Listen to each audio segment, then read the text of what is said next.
Hi, I'm Markus. And I'm Charlie, and we'll be taking a look today at a couple of our favorite pieces of art. The first piece we'll be looking at is the Notre Dame Cathedral in Chartres, France. Notre Dame is dedicated to the Virgin Mary, and it is a Gothic cathedral. And it's still functioning, right? Yeah, that's one of the things I like the most about cathedrals as artwork, is that they have function besides being art. Here we have the three portals of the western facade. So what scenes do we see here? Well, starting on the left, we have the Ascension, and then in the middle we have the Second Coming and Last Judgment, and then finally on the right is the Incarnation of Jesus.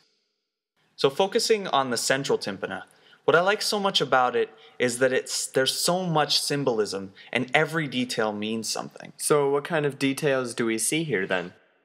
Well, of course we have Jesus with a halo and surrounded by a mandorla, and he has the writers of the four Gospels around him. Directly above him, there is a row of 12 angels, followed by 2 rows of the 24 judges mentioned in Revelation 4:4.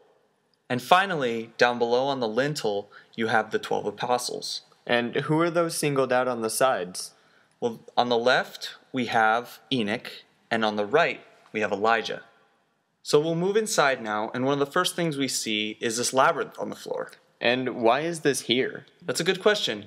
As you follow the labyrinth, all other distractions are taken away, allowing you to focus completely on prayer. Now, finally, we'll take a look at one of Chartres' most famous blue windows. So what makes these so famous? Well, what makes them so famous is that as the light shines through and hits the stone inside, Which is very earth-toned and plain. exactly, it comes in with this amazing blue glow that just fills the room. So what exactly do we see here? Well, of course we have Mary in the center with Jesus, because this is a shrine to Mary after all. But it's a very queenly Mary. She wears a crown as well as a halo and has angels all around her. In fact, the only matronly thing we see here is that one hand on Jesus' shoulder. That's interesting. Our next piece is Botticelli's Dante's Divine Comedy, or also Mappa del Inferno. This rendition shows the geography of hell as a funnel.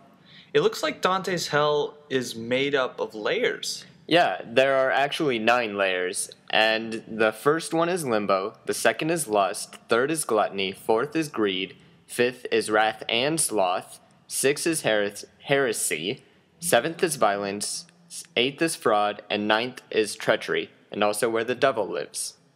Obviously. Yeah, but we're only going to look at 2 of my favorite levels.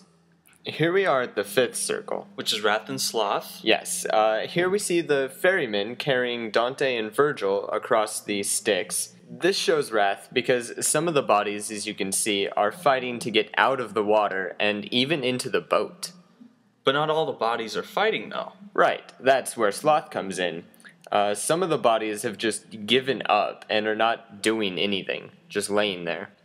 Next we drop down to the very bottom, which is the 9th layer of hell, which is treachery.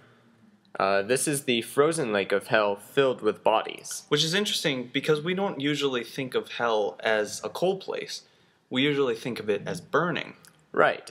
And another thing I find interesting about it is that Dante is talking to one of the bodies and is bent down to his level and touching him as if caring for him.